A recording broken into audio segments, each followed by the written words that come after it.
Sir Sharmila గారు ఇప్పుడు కాంగ్రెస్‌కి విపరీతమైన సపోర్ట్ ఇస్తుంది. ఫైట్ చేస్తుంది. మరి అదే కాంగ్రెస్ ఒకప్పుడు వాళ్ళ అన్నయ్య గారి మీద, మరి వైఎస్ఆర్ రాజశేఖర్ గారి మీద ఎఫ్ఐఆర్ స్టార్ట్ చేశారు. సో, హ్మ్. ఆ టైంలో మరి అంత ఇబ్బందులు పడిన ఫ్యామిలీ వాళ్ళు ఇబ్బందులు పడ్డారు. ఇప్పుడేమో ఈవిడ మొత్తం కాంగ్రెస్‌కి సపోర్ట్‌గా ఇస్తుంది. మరి ఏంటి సార్ ఈ కన్‌క్లూజన్ అంతా ఏంటి అసలు మీ మాటల్లో? కాంగ్రెస్ తరపున నిలబడి తెలంగాణలో ట్రై చేసింది. ఏదో ఒక అవును. విధంగా పాలిటిక్స్‌లోకి ఎంటర్ అవుదామని డబ్బులు పోటు చేసుకుంది అంతా అయింది. ఇక్కడ రేవంత్ రెడ్డి ఆళ్ళు పక్కన పెట్టారు. నువ్వు మాకొద్దు, నువ్వు ఉండటం వల్ల మాకు మైనస్ అవుద్ది. నువ్వు ఆంధ్ర అమ్మాయి కింద లెక్క. నువ్వు తెలంగాణ కోడలు అని చెప్పేసి కొంతకాలం డ్రామా చేసింది. హ్మ్. ఏదో విధంగా ఎంటర్ అవుదాం అని చెప్పేసి. సో, అప్పుడేదో సర్లే అది జగన్‌తో ప్లాన్ చేసి ఇక్కడ పెట్టిందేమో అనుకున్నాం మేమందరం. ఓకే. ఇప్పుడు ఎప్పుడైతే సైలెంట్ చేసారో అమ్మాయిని ఇక్కడ, మళ్ళీ ఆంధ్రాలో వేసింది కోటలో పాగాలాగా. ఎక్కడో చోట కాంగ్రెస్ ఒకప్పుడు నేషనల్ పార్టీ అయినా మనోళ్ళు లైక్ చేయని పార్టీ ఎందుకంటే అన్ఆథరైజ్డ్గాను అన్వాంటెడ్గా తెలంగాణకి ఏం చేసింది స్టేట్ సెపరేట్ చేసిన కాంగ్రెస్కి కాంగ్రెస్ అంటే ఆంధ్ర వాళ్ళకి ఇష్టం లేదు. తెలంగాణ వాళ్ళకి ఎందుకు ఇంట్రెస్ట్ అంటే ఇక్కడ చంద్రబాబు నాయుడు మిస్టేక్ చేశాడు. ఓట్ ఫర్ నోట్ అని రేవంత్ రెడ్డి ఎంతో కలిసి ఆ కేసులో ఉన్నది. ఆ కేసులో కేసీఆర్ భయపెట్టి చంద్రబాబు నాయుడు ఇక్కడి నుంచి డైరెక్ట్గా అమరావతికి వెళ్ళిపోయేట్టు చేశాడు. 10 సంవత్సరాలు మనం వాడుకోవచ్చు ఇదంతాను. ఆ 10 సంవత్సరాలు అయిపోయే వరకు నోరు మూసుకు ఎందుకు కూర్చున్నారు ఆంధ్ర వాళ్ళు, చేతులు కట్టు కూర్చుని దాన్ని అవకాశం తీసుకున్నాడు కేసీఆర్. సో ఇదంతా జరిగిపోయింది. ఇదంతా జరిగిపోయి అంతా అయిపోయిన తర్వాత ఇప్పుడు దాన్ని కాంగ్రెస్ ఇక్కడ ట్రై చేసింది. ఇక్కడ కూడా అయిపోయిన తర్వాత ఆంధ్రాలోకి వెళ్ళింది. వెళ్తాననగానే నువ్వు మీ అన్నయ్యని క్రిటిసైజ్ చేయాలి, చేస్తే నువ్వు ఎంత చేస్తే మాకు అంత లబ్ధి అని చెప్పేసి చంద్రబాబు నాయుడు కూటమి అంతా సపోర్ట్ చేసింది. సో కూటమిలో మళ్ళీ బీజేపీ వాళ్ళకి సపోర్ట్ కాదు. కూటమిలో ఉన్న బీజేపీ కాంగ్రెస్కి భద్రశత్రువు నేషనల్ లెవెల్లో. ఇప్పుడు కూటమికి డైరెక్ట్గా చేయదు. ఇప్పుడు ఈ మధ్యన ప్లేట్ మార్చింది. అక్కడ ఎలా ప్లేట్ మార్చింది? మొన్నటి వరకు వాళ్ళు చెప్తేనే వాళ్ళ అన్నయ్యని తిడుతున్నారు, వాళ్ళని తిడుతుంది జగన్ని. అది కొంత కాకపోతే కొంత డ్యామేజ్ అవుతుంది అనుకునేది కొద్దిగా ఎక్కువ అవుతుంది ఈ మధ్యన. జగన్ గ్రాఫిక్స్ బాగా పడిపోవడం గల కారణం షర్మిల కూడా. ఆ అమ్మాయికి ఓట్లు వచ్చినా రాకపోయినా కూడా 10 మంది మాట్లాడుతుంటే అవ్వదు మరి. ప్రతిరోజు నేషనల్ మీడియా, ఆ మీడియా, ఈ మీడియా అని చెప్పి ఒక పక్కనేమో కూటమిలో చంద్రబాబు నాయుడు కలవడానికి బీజేపీ వాళ్ళు వచ్చారు. వాళ్ళు వచ్చి బాబులు వస్తారు, వాళ్ళు పెద్ద మోడీయా? ఏవో వస్తూ ఉంటారు. మోడీ కూడా వస్తాడు. వస్తేనంత మాత్రం ఓట్లు వేస్తారా? అసలు బీజేపీలోకి ఎందుకు వెళ్ళేవరా అని చెప్పేసి ఇప్పుడు బాధ దే ఆర్ రిగ్రెటింగ్. చంద్రబాబు నాయుడుగా మైనస్ అది. ఇక్కడ వాళ్ళకి ఓట్ బ్యాంక్ లేదు వాళ్ళకి. అయినా కూడా మాట అనలేడు, ఎందుకంటే జైలుకి వెళ్ళిపోతాడు. వాళ్ళు ఏంటంటే బ్లాక్మెయిలింగ్ పాలిటిక్స్లో ఉన్నారు బీజేపీ. ఎలా బ్లాక్మెయిలింగ్లో ఉన్నారు? ఎవడైతే మాట అంటే ఎవడైతే వీళ్ళకి కాళ్ళు దగ్గరేస్తాడో వాళ్ళు ఏదో విధంగా ఈడీ ఏదో విధంగా ఇన్కమ్ ట్యాక్స్ పంపించేసి నొక్కేస్తున్నారు. ఈ తలకాయ ఎందుకురా బాబు అని చెప్పేసి బతుకుంటే బస్సులాగా తినొచ్చని మొత్తం అందరూ కప్పల్లాగా జంప్ చేస్తున్నారు. జంప్ జిలానీగాళ్ళు. ఆ జంప్ జిలానీగాళ్ళలోనే సుజనా చౌదరి, సీఎం కృష్ణ పేరు రమేష్, సీఎం రమేష్, వీళ్ళంతా అలా వెళ్ళిపోయిన వాళ్ళే. ఇప్పుడు చంద్రబాబు నాయుడు కూడా వెయిట్ చేసి మీతో కూటమి అంతా కూటమి పెట్టడం వల్ల నీకు నష్టం. వీళ్ళు నిలబడాలనుకున్నప్పుడు వాళ్ళకి ఇవ్వాలి కదా 10 సీట్లు. అవన్నీ ఎలా గెలవరు ఇప్పుడు. వాళ్ళు ఏంటి ఏదో విధంగా వీళ్ళ ఓట్లు కూడా మనకు వస్తాయని చెప్పేసి కూటమిలో చేరారు. లేకపోతే బీజేపీ వచ్చి ఎప్పుడు కూడా మొన్నటి వరకు కూడా షర్మిల వచ్చేలా కామెంట్ చేసే వరకు జగన్కే ఎక్కువ సీట్లు వస్తాయని నమ్మేరు వాళ్ళు. ఇప్పుడు ఈ కూటమిలో ఉండటం వల్ల ఏమైంది? జగన్కి కొంచెం కుదుర్లు కదులుతున్నాయి. జగన్ ఎంత దుర్మార్గుడో అని వీళ్ళు ఎంత చెప్పినా కూడా నమ్మకపోను. ఓన్ సిస్టరే చెప్పడం వలన ఇప్పుడు చాలా చాలా ఎక్కువ తేడా వచ్చేసింది. చాలా నెగిటివిటీ ఎక్కువైపోయింది. రోజు రోజుకి గ్రాఫ్ పడిపోతుంది. ఓకే, ఆ గ్రాఫ్ పడిపోవడంలో ఏ లెవెల్కి వెళ్తుందో తెలియదు. కానీ ఆ కూటమిలో ఉన్న బీజేపీ షర్మిల చేస్తున్న కాంగ్రెస్కి భద్రశత్రువు. అక్కడ ఒక పక్కన కాంగ్రెస్ పెరుగుతుంది. మోడీ గారు అసభ్యంగా మాట్లాడారు 2-3 చోట్ల ఈ మధ్యన. ఓకే, వాళ్ళ యొక్క మేనిఫెస్టో తరపున ఏదో మాట్లాడడం వల్ల ఓ పక్కన ఆయన గ్రాఫ్ పడిపోతుంది అక్కడ. ఓకే, ఈ టైంలో షర్మిలాకి ఇక్కడ గ్రాఫ్ పెరిగినా ఓట్లు వచ్చినా రాకపోయినా అక్కడ మళ్ళా మర్డర్లో వివేకానంద మర్డర్లో ఉన్న అవినాష్ రెడ్డిని అక్కడ నిలబడడం వలన షర్మిల దాన్ని అడ్వాంటేజ్ తీసుకుని దమ్ముంటే నువ్వురా ఈఎంఐ, ఓ పక్కన సునీత వచ్చి ఏడ్రా ఏం రకరకాల తమ్నైళ్ళు వచ్చేస్తున్నాయి. సో అది అందరికీ తెలిసిపోయిన నిజం. అది వివేకానంద రెడ్డిని చంపిన వాడికి కూడా అక్కడ సీట్ ఇచ్చి దస్తగిరి అన్న వాడికి పెద్ద అల్లరి చేసేస్తున్నారు. ఇప్పుడు ఇది యాక్చువల్గా మన కూలంకుషంగా క్లుప్తంగా మాట్లాడుకోవాలంటే ఇది అక్కడ జరుగుతుంది. సో ఇన్ని రకాల నుంచి జగన్ బ్యాట్ చేస్తుంటేనే నిజంగా జగన్ గెలవాలనుకునే మాలాంటి వాళ్ళకి కూడా బ్యాడ్ అయిపోయింది. ఇప్పుడు ఎస్ నువ్వు ఎందుకు అనుకున్నావంటే చాలామందికి చంద్రబాబు నాయుడు అంటే ఇష్టం లేదు, తెలుగుదేశం అంటే ఇష్టం లేదు. అది ఎంతవరకు పాడు చేయాలో అంతా జగన్ పాడు చేశాడు. ఇప్పుడు మళ్ళా కాంగ్రెస్ తరపున షర్మిల వచ్చి బీజేపీని తిడుతుంది. ఓకే, చంద్రబాబు నాయుడు మీద కోపంతో వేస్తే జగన్కి వేసేయచ్చు. ఇప్పుడు 4 బెరస్తుంటే నాకు కమ్మోళ్ళు ఎందుకు చీఫ్ మినిస్టర్ అవ్వాలి అనుకునే కోపోళ్ళు ఉంటారు, రెడ్లు ఉంటారు. అయినా కూడా వాళ్ళకి చంద్రబాబు నాయుడు అంటే ఇష్టం లేనప్పుడు జగన్ వేయచ్చు.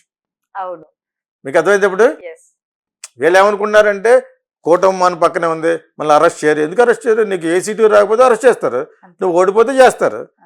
ఇప్పుడు జగన్ మళ్ళీ సీట్లు ఇచ్చాడు అనుకోండి, ఫైనల్గా మోరల్ ఆఫ్ ద స్టోరీ జగన్కి మాగా సీట్లు వచ్చి హంగ్ అయింది అనుకో, ఇక ఇదో కొంచెం అదో కొంచెం వచ్చింది అనుకో, అప్పుడు ఎవరెవరికి ఎక్కువ ఎంపీ సీట్లు వస్తే పార్లమెంట్ సీట్లు వాళ్ళని వాళ్ళు గౌరవిస్తారు.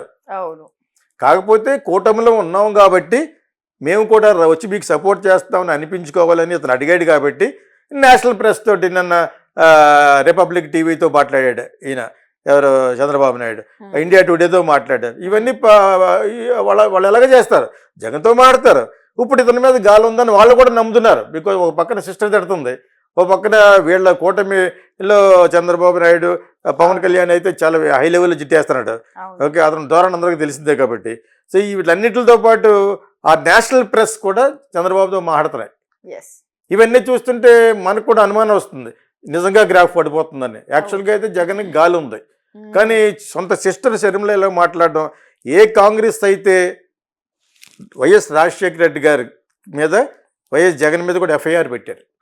ఇప్పుడు నువ్వు వచ్చి నేను వైఎస్ఆర్ పెట్టినే అని చెప్పేసి కాంగ్రెస్ తరఫున మాట్లాడడంలో అంతకంటే అర్ధరహితం, అంతకంటే భూతే ఉండదు షర్మిల తరఫున.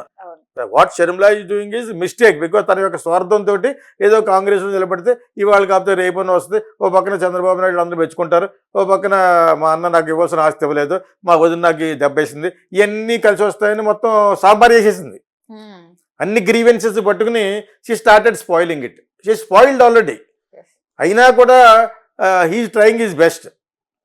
ఎందుకంటే అతను పక్కనే చాలా చాలా పట్టుకొచ్చేస్తున్నారు, చాలా చాలా వికృతమైన రూపం జగన్ అని, ఇది అని అదని. మరి 10 సార్లు చెప్తారు నమ్మరా? నందిని పంది పంది పంది అంటే నమ్మరు. సో ఆ విధంగా అవడానికి దోహదపడిన వ్యక్తి ఓన్ బ్లడ్ రిలేషన్ షర్మిల కూడా. What she is doing must be mistake. ఎందుకంటే కాంగ్రెస్ వాళ్ళే మీ నాన్నగారిని మీ బ్రదర్ని ఎఫ్ఐఆర్ పెట్టారు.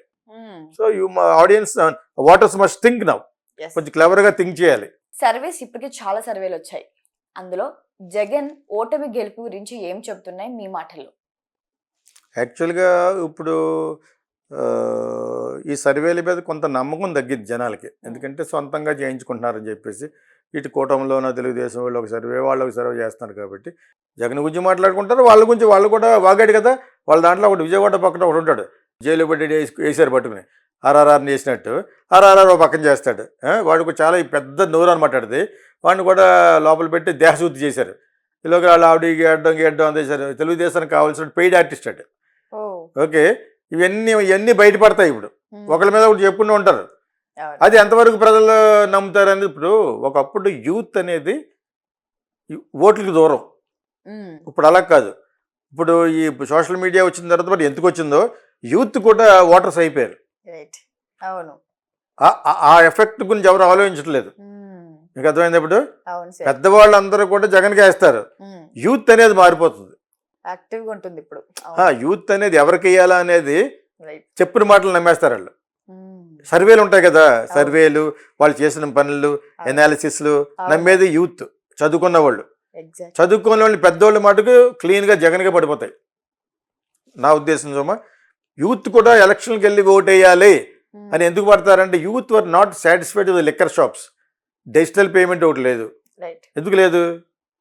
నేను ఎప్పటి నుంచో చెప్తున్నాను, చేసిన చిన్న చిన్న పొరపాట్లు ఇది ఒక పెద్ద పొరపాటు జగన్ది. గవర్నమెంట్ మెయింటైన్ చేయడం ఏంటి? నీ సొంత బ్రాండ్లు చంద్రబాబు నాయుడు పెట్టాడు. ఇతను దాంట్లో పీక్స్కి వెళ్ళిపోయింది. అవును, ఒక షాప్కి వెళ్ళాం, ఎవరికో కావాల్సి ఉండే, నేను తాగుడు మానేశాను కానీ ఎవరికో కొంటాకి కోసం వెళ్ళాం. ఆ పేద బ్రాండ్లు ఏమి లేవు, మ్యాక్సిమం 3,000 4,000 కంటే ఎక్కువ బ్రాండ్ లేదు.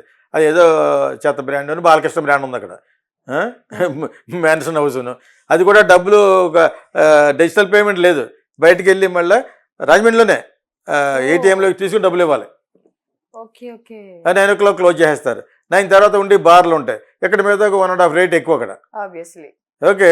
సో ఇది నాకే చిరాకు వచ్చింది, తాగుడు మానేసిన నాకే. ఎందుకంటే ఇంత ప్రాసెస్ అది ఎవడో వస్తాడు బాటిల్ కొంటేనే.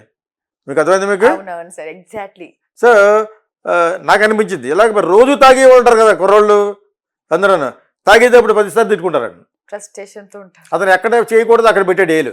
అవును. నా పుట్టల్లో వేలు పెడితే కుట్టనా ఉంది కదా, ఆ టైంలో అదో పెట్టాడు ఏలు జగన్. అది చాలా చాలా బ్యాడ్. అది యూత్ అందరు తిట్టుకునే టైప్లో ఉన్నారు కాబట్టి యూత్ కూడా ఓట్లు వేస్తున్నారు ఈ మధ్యన. సరేనా? అవును. సో ఆ విధంగా చాలా చాలా చోట్ల ఓట్లు వేసే వాళ్ళు డిక్లైనింగ్ ఎందుకు అవుతారంటే అతని పేరు పోతుంది, ఎందుకంటే పోయింది ఆల్రెడీ. అదొకటి, వివేకానంద రెడ్డి మాట ఒకటి. అసలు అవినాష్ రెడ్డి నాకు నిలబెట్టకూడదు, అవును, నిలబెట్టకుండా ఇంకొకరు ఎవరైనా నిలబెట్టి దీని తర్వాత చేస్తాంలే అని చెప్పి అలా కొన్ని అడ్జస్ట్మెంట్లు చేయలేకపోయాడు యాక్చువల్గా. అది బట్ ఏమో చాలామంది ఎక్కువ మాట్లాడేస్తారు, చాలా లెవెల్కి వెళ్ళిపోద్దని. ఇంకొక పాయింట్ చెప్పాలనుకున్నాను, ఒకవేళ వైఎస్ఆర్సీపీ వాళ్ళు చూస్తే ఈ ల్యాండ్ రిజిస్ట్రేషన్స్ గురించి చాలామంది రైతులతోటి ఈ తెలుగుదేశం వాళ్ళు యాడ్లు చేశారు. నా ల్యాండ్ మీకు చెప్పిన వాళ్ళకి రిజిస్ట్రేషన్ చేయడం ఏంటి అనేది అది నిజంగా నాకు అర్థం లేదు. వాళ్ళు యాడ్లు రిలీజ్ చేశారు, వీళ్ళు కొన్ని చేశారు, వాళ్ళు కొన్ని చేశారు. తెలుగుదేశం కూటమోళ్ళు జగన్కి ఎగెనిస్ట్గా యాడ్ సాధారణంగా మాకు అయ్యి మేము గొప్పగా చేస్తామని ఉంటుంది. ఇప్పుడు అలా లేదు, వాడు తిడితే వీళ్ళ యాడ్, వీళ్ళని తిడితే వాళ్ళ యాడ్ను. జగన్ చేసే అరాచకాలు, చెయ్యబోయే అరాచకాలు చూపించడమే తెలుగుదేశం యాడ్. ఓకే, యాంటీగా. ఇప్పుడు 2 యాడ్లు చూస్తున్నాను నేను. అవునవును. బోత్ ద యాడ్స్లో కూడా ఇదే తంతు అనమాట. Thank you sir.